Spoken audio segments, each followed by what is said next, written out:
صرف ایک کام شروع کر دیں. اگر آپ سیٹسفائی رہنا چاہتے ہیں، اگر آپ ہیپی رہنا چاہتے ہیں، اگر آپ کامیاب ہونا چاہتے ہیں، تو نیگیٹو لوگوں کی باتوں پر کان دھرنا بند کر دیں، نیگیٹو سوچنا بند کر دیں.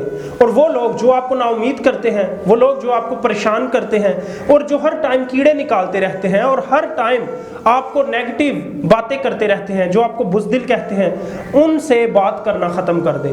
اور وہ لوگ جو آپ کو حوصلہ دیتے ہیں، جو پازیٹیو سوچتے ہیں، ان کے ساتھ بیٹھنا شروع کر دیں. میں آپ کو ایک بات بتاؤں کہ ایک دفعہ ایک گرو اور ایک چیلا، گرو استاد کو کہتے ہیں اور جو چیلا اس کا شاگرد، وہ دونوں جا رہے ہوتے ہیں.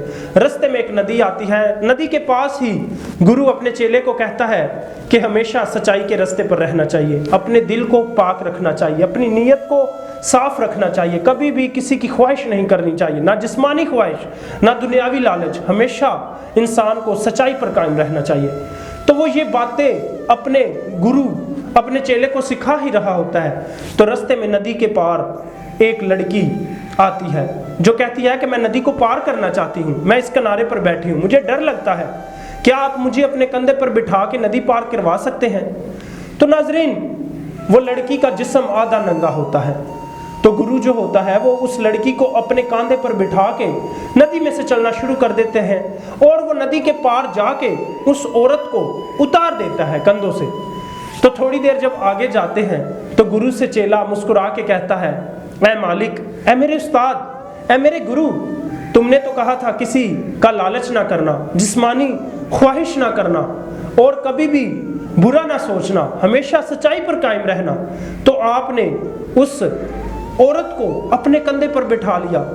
تو گرو ہنسنے لگا. اس نے کہا کہ میں نے اسے اپنے کندھے پر بٹھایا لیکن میں نے اسے اتار دیا، لیکن تو نے اس کو اپنے ذہن پر سوار کیا اور ذہن پر بٹھایا اور تو نے ابھی تک نہیں اسے اتارا. ناظرین، کچھ لوگ چھوٹی سی چیز کو اپنے ذہن پر بٹھا لیتے ہیں اور اس میں سے نیگیٹو مطلب لے کے منفی سوچ کے اپنی مینٹل ہیلتھ کو خراب کرتے ہیں. اوور تھنکنگ کر کے ہمیشہ غلط ہی سوچتے ہیں. تو آپ غلط سوچنا بند کر دیں. ایک دفعہ ایک بچہ کلاس میں ہوتا ہے، وہ بہت لائق ہوتا ہے، لیکن ایک اس کا دوست اسے گلے ملتا ہے اور اس کے ہاتھ میں ایک کاغذ ہوتا ہے اور وہ کاغذ اس کی پیٹھ کے پیچھے لگا دیتا ہے، چپکا دیتا ہے، اور جس پہ لکھا ہوتا ہے آئی ایم اسٹوپڈ، کہ میں شیطان ہوں، میں مورخ ہوں. تو ناظرین، اس بچے کو اس کاغذ کا پتہ نہیں ہوتا. وہ بچہ بیٹھ جاتا ہے. کلاس میں ہر بچہ جب اس کے پیچھے، جو اس کی کمر کے پیچھے ایک کاغذ پہ لکھا ہوتا ہے آئی ایم اسٹوپڈ، تو وہ سارے بچے دیکھ کے ہنسنے لگتے ہیں. اسی طرح پہلا پیریڈ گزر جاتا ہے، دوسرا پیریڈ گزر جاتا ہے، تیسرا پیریڈ گزر جاتا ہے، لوگ بچے اس پہ ہنستے رہتے ہیں. پھر جب چوتھا پیریڈ آتا ہے تو ایک استاد آتا ہے میتھمیٹکس کا، ریاضی کا. وہ آتا ہے اور وہ بورڈ پہ ایک سوال لکھتا ہے اور وہ کہتا ہے کون ہے جو بچہ اس کو حل کرے گا. وہ سب بچوں کو کہتا ہے کوئی بھی اس سوال کو حل نہیں کر سکتا.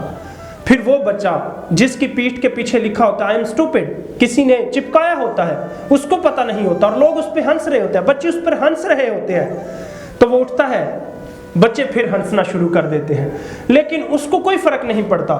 وہ مارکر پکڑتا ہے، وہ وائٹ بورڈ پر سارا کویسچن جو ہے اس کا آنسر، اس کا جواب اچھے طریقے سے لکھ لیتا ہے. جب وہ لکھتا ہے تو ٹیچر کلیپنگ کرتا ہے اور وہ کہتا ہے اس بچے کے لیے تالیاں بجائیں.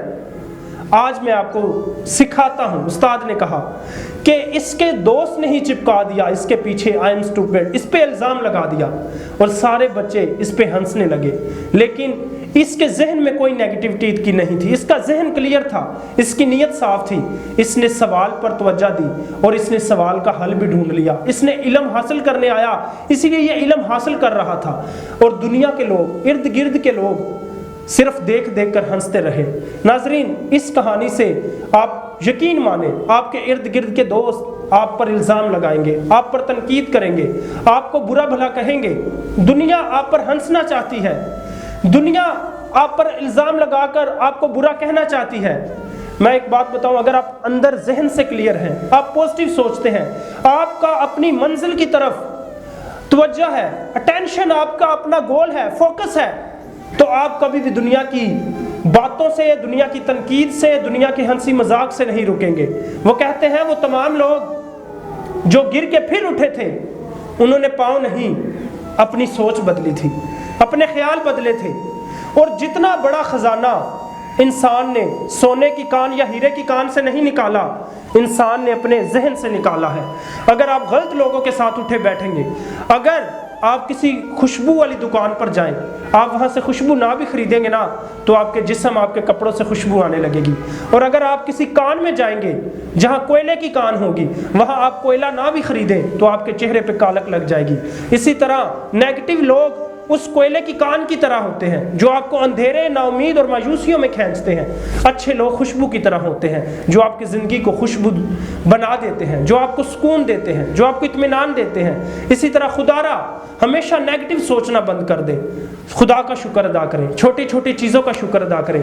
خدا نے آپ کو زندگی دی ہے، خدا نے آپ کو آنکھیں دی ہیں، خدا نے آپ کو صحت دی ہے، خدا نے آپ کو گھر دیا ہے، خدا نے آپ کو اچھے لوگ دیے ہیں، خدا نے آپ کو اچھے ماں باپ دیے ہیں۔ ہر چیز کا شکر ادا کریں اور شکر ادا کرنا شروع کر دیں، مثبت سوچنا شروع کر دیں۔ خداوند آپ سب کو برکت دے۔ بہت شکریہ، تھینکس۔